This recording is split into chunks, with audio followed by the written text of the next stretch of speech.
All right, let's pull back the curtain on something genuinely intriguing today. Welcome to the deep dive. Good to be here. We're getting straight to what matters, cutting through the noise.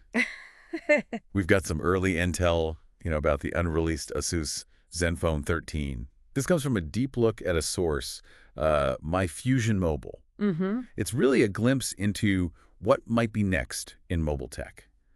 And even though, yeah, it's very much coming soon, there's actually quite a bit here to unpack. What were your sort of initial thoughts looking at this source? Well, what's fascinating really is the nature of this pre-release stuff itself. My Fusion Mobile is pretty upfront. They say the specs are an approximate idea. Right. And, that's not unusual in tech at all. Details can shift. They often do as things move from, design to the actual announcement. It gives us a good early peek for sure, but yeah, it's crucial to remember it's just a snapshot, not the final word. Okay, so the first thing that jumps out reading through My Fusion Mobile Yeah. is just how early this is. It's clearly marked upcoming, not announced yet. Yep. This is for June 2025, mind you. Yeah, very early days. Status is coming soon. Even the global price, just coming soon. Though they do give an approximate Australian price, which we'll definitely circle back to. Okay.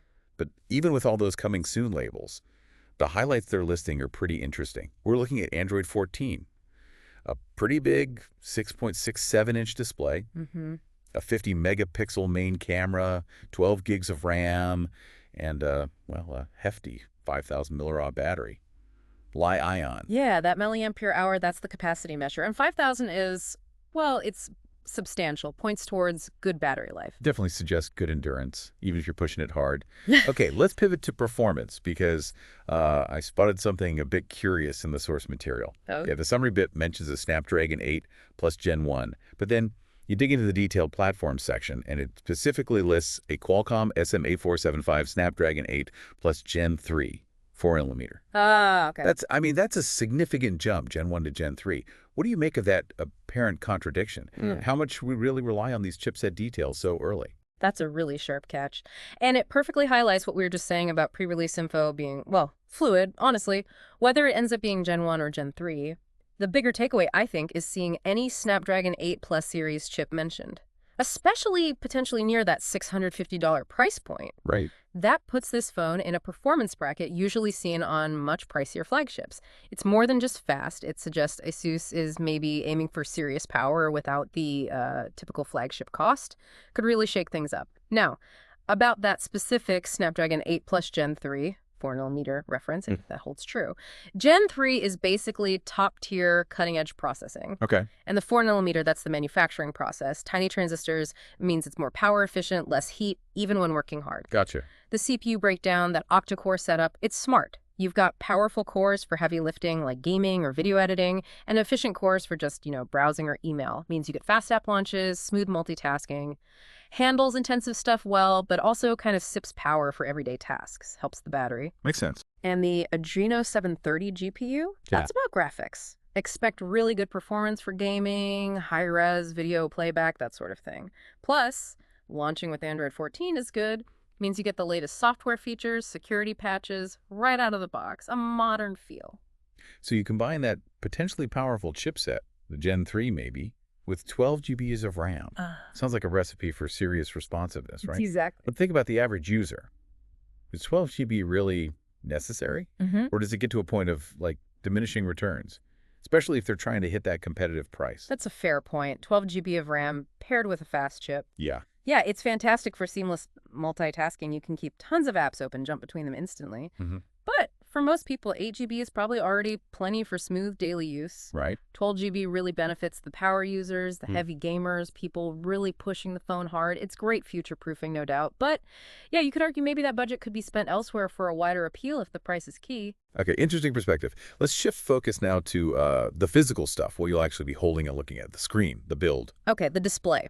It's listed as a 6.67-inch IPS capacitive touchscreen. Resolution is 1080 by 2388 pixels. IPS screens are generally known for good color accuracy, decent viewing angles, meaning the colors look right, even if you're looking slightly off-center.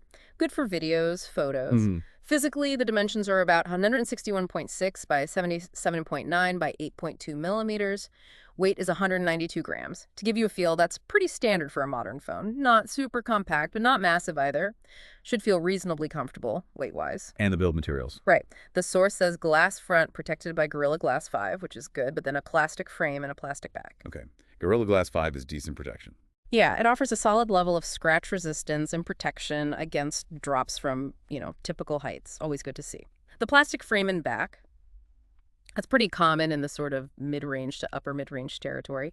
Keeps weight down, potentially more durable against small impacts than glass. Maybe helps with cost. This doesn't feel quite as premium, perhaps. Perhaps not as premium as, say, metal or an all-glass design, but it's a practical trade-off. Balances cost, weight, and robustness pretty well.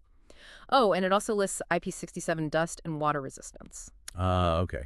What does that mean in real terms? It means it's protected against dust getting inside, and it can handle being submerged in up to 1 meter of fresh water for about 30 minutes. So not for swimming, but definitely good protection against rain, splashes, maybe dropping it in the sink briefly. Gives you some peace of mind for everyday life. Definitely adds value. Okay, you mentioned the 50-megapixel main sensor earlier. Sounds impressive, big number, but how does that actually translate to the photos you take? Like, are there downsides to just chasing megapixels? Is it always better than, say, a really well-processed 12MP sensor? And what else is going on with this camera setup? That's the key question, isn't it? A 50MP sensor can capture incredible detail. Great if you want to print large or crop into a photo without it falling apart. Right. It can make a difference, especially in good light. Gives you flexibility. But, and this is a big but, the processing software behind the sensor is just as important, if not more so. The source lists a triple main camera, 50MP, plus a 2MP sensor. Often that second or third lens, especially at this kind of price point, is a very basic macro or depth sensor. Okay, so not necessarily a useful third lens like an ultra-wide or telephoto? Probably not. You're likely getting one very capable main camera, but don't expect the versatility of a true triple threat system with dedicated ultra-wide and zoom, that 2MP sensor. Often it's just for basic depth effects or very niche macro mode. Feels a bit like checking a box sometimes. Gotcha. It does mention standard features, though. LED flash, HDR that helps balance bright skies and dark shadows in photos, and panorama mode.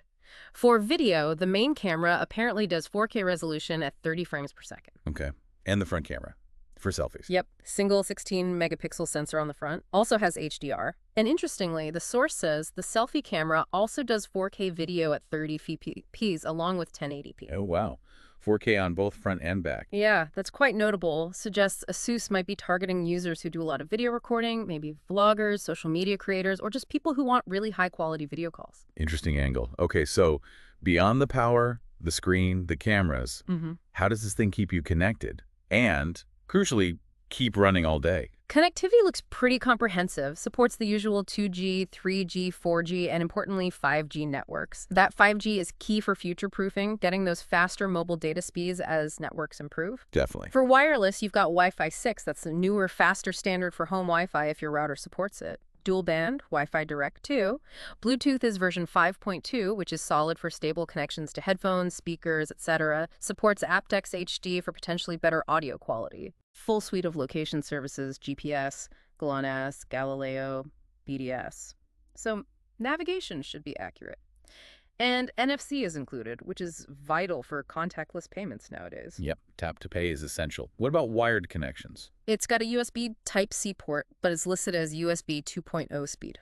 2.0, not the faster 3.0 or 3.1. Correct. USB 2.0 is fine for charging and basic file transfers, but if you're moving huge video files, for example, it'll be noticeably slower than the newer standards you find on some pricier phones.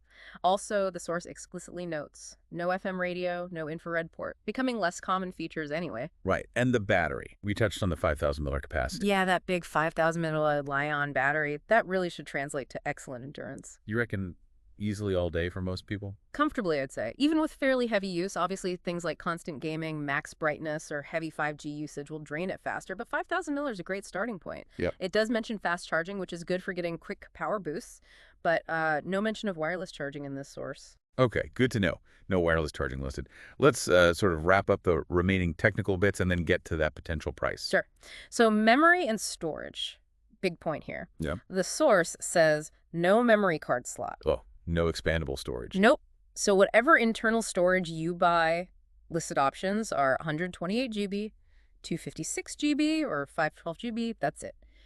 If you shoot a lot of that 4K video or have a massive game library, Oh. that 128 GB option might feel tight pretty quickly. Yeah, makes that initial choice really important. Need to think ahead or rely on the cloud. Exactly. Forces you to choose wisely up front or pay more for a higher storage tier. Good. Sensor-wise, it's got the usual suspects: fingerprint sensor, side-mounted according to this, accelerometer, gyro, proximity sensor, compass. Standard stuff, but all essential for how a smartphone works day to day. Oh, and the price. Right, the Australian price estimate mentioned is approximately $650. Approximately $650 AUD. Yep, but again, gotta stress that disclaimer in the source. Hmm. The exact price cannot be said, and there may be several variants. So $650 is a ballpark. Could be higher, could be lower.